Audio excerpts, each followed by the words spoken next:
reflections that lie there in that old curiosity shop. Well, hi everyone, I'm Scott from the Old Curiosity Shop. Where have I been? Let me tell you. Go and get yourself a cup of something because this video is going to be more than 5 minutes long. I've got stuff to tell you. I'll wait.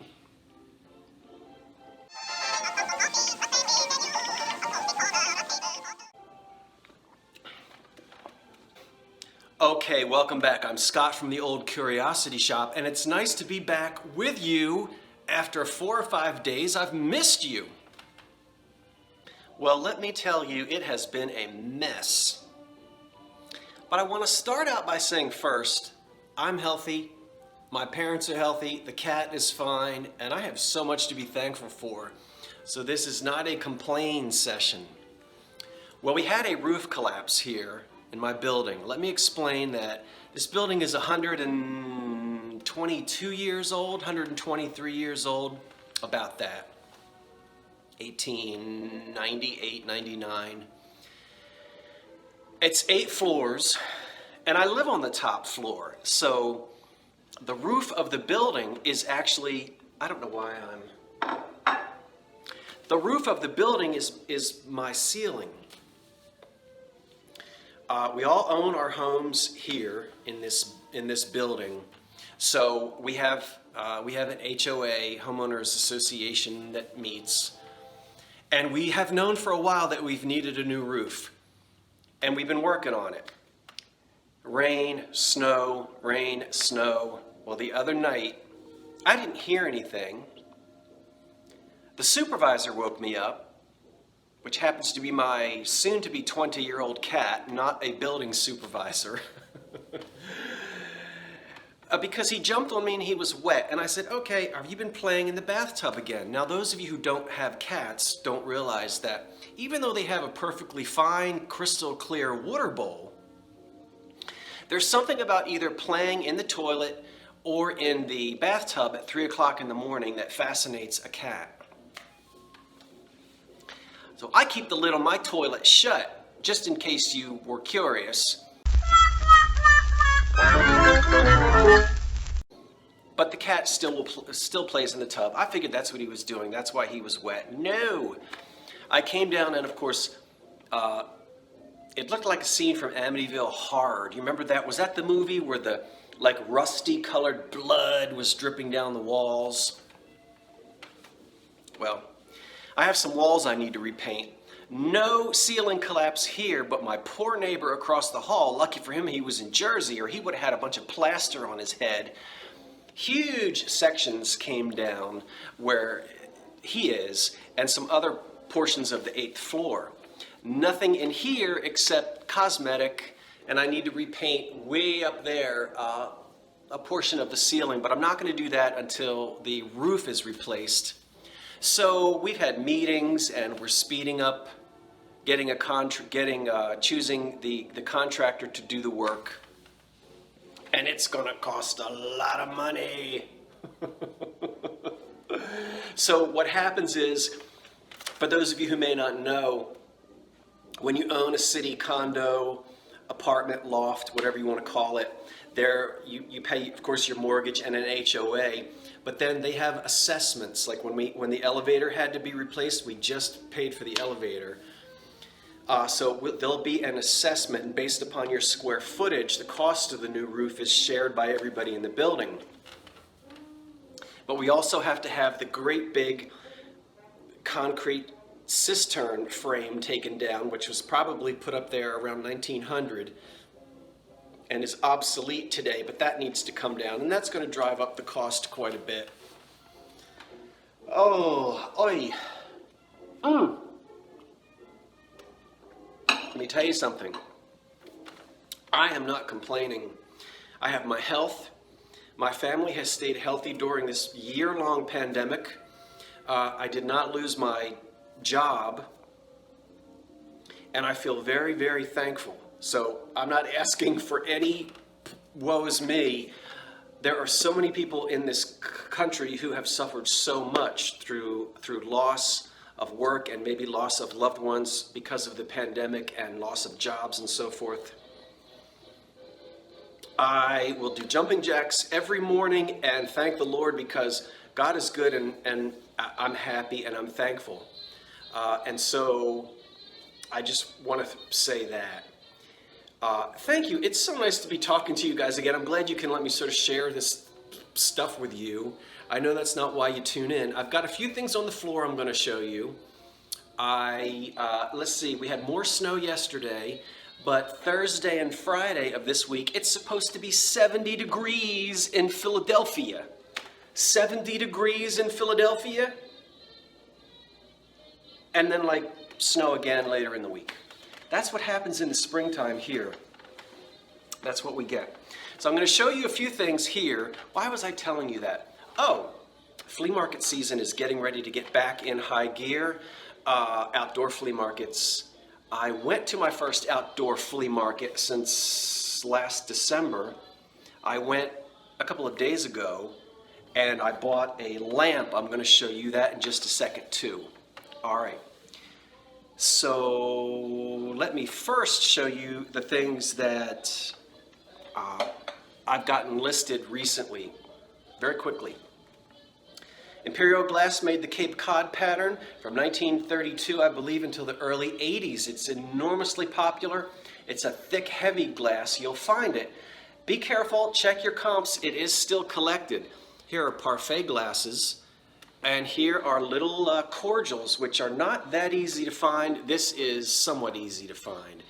Originally, this was given away in Mother's Oats and in the 30s. And when I was I'm kicking myself because I didn't do it. When I was at the flea market Thursday, someone had an original 1930s Mother's Oats canister. And I looked it all over to see if it said anything about glass being inside of it, and it didn't. But Mother's Oats was made for quite some time, and the canisters don't always indicate that there's glass inside. So I didn't buy it. But I still think I should have gotten it. This elegant sauce serving dish, usually a mayonnaise dish they're referred to, is up in the old Curiosity Shop. It's pretty amber glass with the gold encrusted gold decoration, and the ladle, which, as I've said before, it's fantastic. This may look a little pinkish compared to this, but they are the same color and they do go together. And this has some gilding on it too, which is coming off. This is going to be Duncan Miller, Fostoria, Cambridge, and that's going to be somewhere around 1930, the 1930s. And then I have Mother and Pups. Here's Mother, and here are Pups. Well, it could be Father and Pups. Ooh! And this is Redware, and it's made in Japan. Is it Redware? Yeah. And it's very shiny, and it's in good shape.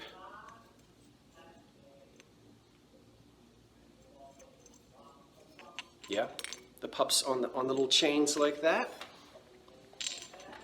Now, I've been, well, I haven't really been looking, so I haven't figured it out yet. And it kind of bugs me because there was a pattern called Caribbean, and there were a couple other depression patterns that looked like this. That's not what this is, and I haven't found it yet. So, once again, if you're going to try to help me, I appreciate it, but be careful when you Google. You'll find patterns that look like this, but really study it. The Caribbean pattern, the waves, if you will, are much denser in the glass. So I haven't had the time to actually sit and go through my books, but beautiful pink center bowl. There's no uranium in this. It doesn't glow, but I love that. I really do. That's listed. Here's another random pink center bowl with etching. And instead of the rolled edges, it's flat with a, oh, look at the dust. Ooh.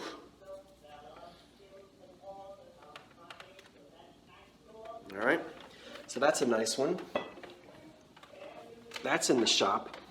And a piece that baffled me and baffled me and baffled me. I mean, it looks just like Anchor Hocking's Old Colony open lace. But I had never seen it in this color until I found it in my 1920s and 30s depression glass book, not elegant book, but book on 20s and 30s depression glass. It is Anchor Hocking, and it is the open lace pattern. Many companies made open lace patterns, but this one is the Hocking. And what's really neat about this, I don't know if you're going to be able to tell, the open lace portion of it is clear glass, clear crystal glass, but the body of it is uranium glass, and this will glow under a black light. I should go and get it. This is really neat. When you put the black light on it, the center glows, and it sort of radiates out a little bit into the open lace part. Maybe I'll try to do that for you. No, you can see there the green. And as you might guess, all these get dinged around in cabinets and whatnot, and you'll find little breaks. I went through this. It's perfect. Perfect. Just a few scratches on the bottom. That's what I might need the next time the roof decides it's going to come down at 3 o'clock in the morning. I bought 2 of these at the flea market for $5 each. I'm keeping them. Sorry. Jadeite, Fire King, Anchor Hocking, de-handled coffee mugs, classic. This, I had to fight for this. I was in the Goodwill, and this young couple were walking around, and the young lady had this in her hands. They were 20-something, that age, and I thought, maybe she'll decide not to buy it and put it down. So I did kind of stalk them a little bit. They seemed indecisive, as if they were maybe looking for just some random dish to feed the cat or something like that. And at one point she hands it to her significant other. He fiddles with it. He puts it down. And I'm lurking just a few feet away like this, ready to jump. And he picked it back up again. So I scurried off into the next aisle and continued to spy on them through the shelving. And they finally put it down for good and walked away. And I made sure they completely walked away, and I ran over there and snatched it. And it is a jadeite, what do you call it? Lotus. Is that the lotus leaf? It's the underplate. Now it would have had, as you all know, the cup that sits in it. You've seen it, but I just don't. I find these once in a while. Sometimes they're in Vitroc and they're painted. I probably will sell that, but I'm not selling this. I'm gonna use that as a coaster. All right, speed it up. People don't have all day. This has finally listed this Art Deco restaurant ware. See how geometric that is? That's the early geometric deco, like this lampshade like this lamp behind me, which I'll give you a close-up of one of these days. But you can see, and this is called Modern, the Modern pattern. And I just listed that. And I bought it because it's a nice example of deco. This is by Duncan Miller, and it's called Cape Cod Blue. Isn't that beautiful? Look how luminescent that is. You are getting sleepy. So this would be 1930s, 40s, might have lingered into the 50s. It's just one little random plate, but it is beautiful if this is a pattern that you collect. That's the flea market stuff. We'll do that in a minute. The 3 little bride's baskets are up. Wouldn't these be nice at Easter? I can't always get my lips and my brain to sync with one another. put jelly beans in these and they'd be really pretty for Easter. I have 3 of them, all the same size, and I'm selling them in a lot of all 3. Everybody made these baskets. Everybody made them. 1920s, 30s, 40s, 50s, 60s. Then, also at the Goodwill, and this I'm probably not going to, hold on, get away. That was a spam. This I'm probably going to sell this summer at a flea market because I only have one and it's too big to ship, but it is a really neat mid-century TV dinner tray, which I couldn't resist. It was $3 at the Goodwill. Yeah. So, but only one, but still really neat. Oh, sorry, I scared the cat. The cat is turning 20 in about 2 weeks.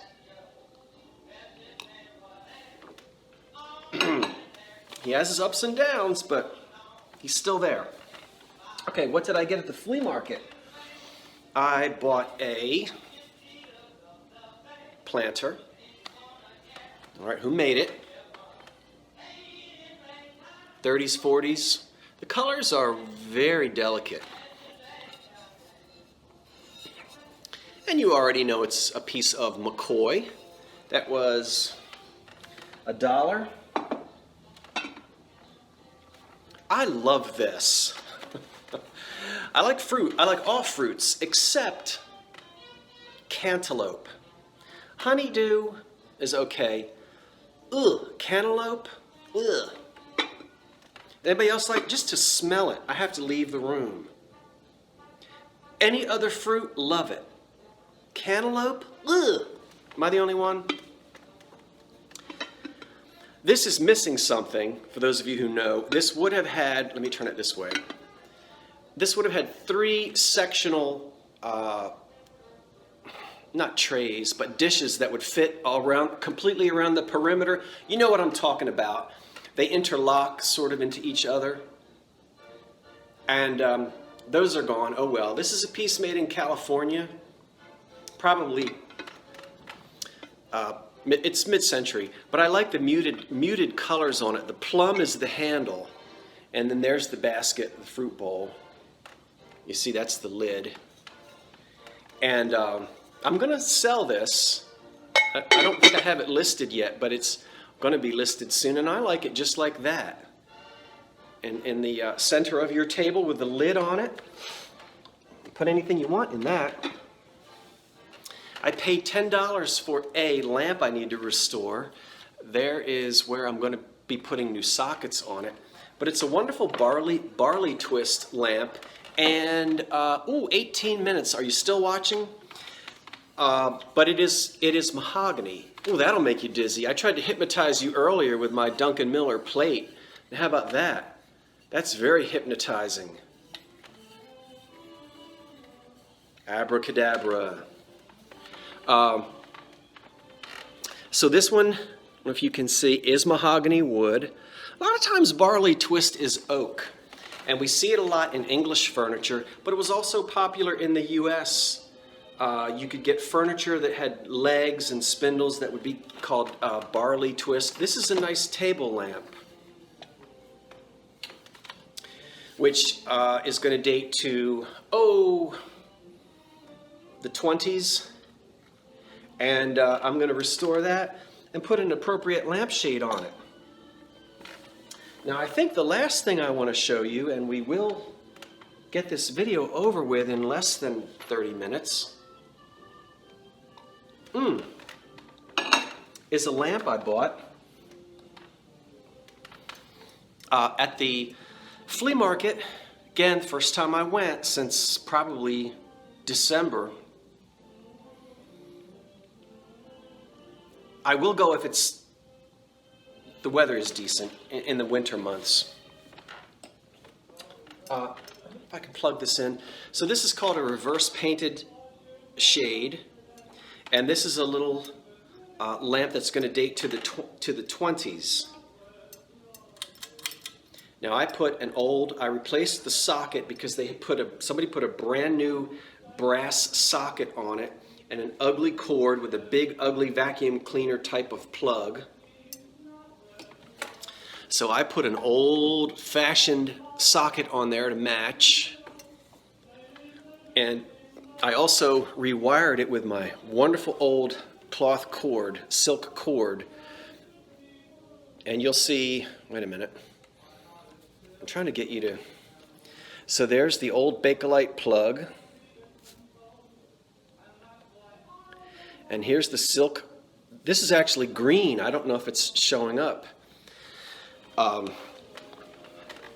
And I'll talk to you, this silk cord here, this is fine. This piece right here, this is not a reproduction.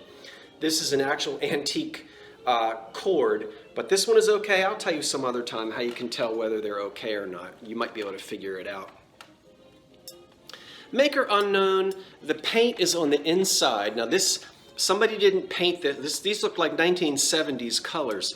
This was not a home project. It's never been repainted. This was done in the factory, and these were very inexpensive lamps. This is not painting this is not paintwork that you would see in a museum or in an expensive lamp store. These were very affordable little occasional lamps, boudoir lamps, radio lamps, that kind of thing. And manufactured, again, as I said, in the 20s. And it gives a really pretty glow when you turn it on, which I'll do. So stay tuned and you'll see it all lit up. Perfect condition. I paid $30. Value on this, $80 to $90 at an online auction. You would see this in an antique shop for around $100. Maybe $70 at the really low end, $150 at the high end. $150 would be a little high, but I have a thing for electric lamps in the 20s, and that had to come home with me. I was excited when I found that at the flea market. Now I'm looking around the floor. Did I tell you everything? I think I did.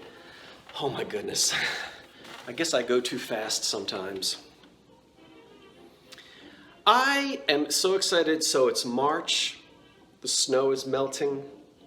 I can't believe it's going to be 70 degrees here. That's going to be a tease. And the weather is improving around the country. I hope my friends in Texas are recuperating. And I'm also thankful that we're moving forward in many ways. My mother and stepfather did receive their first dose of the vaccination last week. Tomorrow is my stepfather's 82nd birthday. I'll be joining them for dinner in New Jersey, which is going to be exciting. So thank you everyone for watching. I so much appreciate you guys. We spend time together, and I love your comments, and I like your suggestions, and I thank you for tuning in and subscribing and hitting the notification button and all of that stuff that I never really talk about, but I do appreciate it, and I thank you so much for your time. Okay, that's it. Go check out the Old Curiosity Shop on eBay if you want to. The link is in the description box below. I've got a lot of stuff to get in the mail. All of Granny's vanity. All of the kitchen depression went out, and I still have those boudoir lamps. I didn't post them yet. I'm working on it, and I'll get there. That's it, everyone. I'm Scott from the Old Curiosity Shop saying thanks for watching, and so long for now.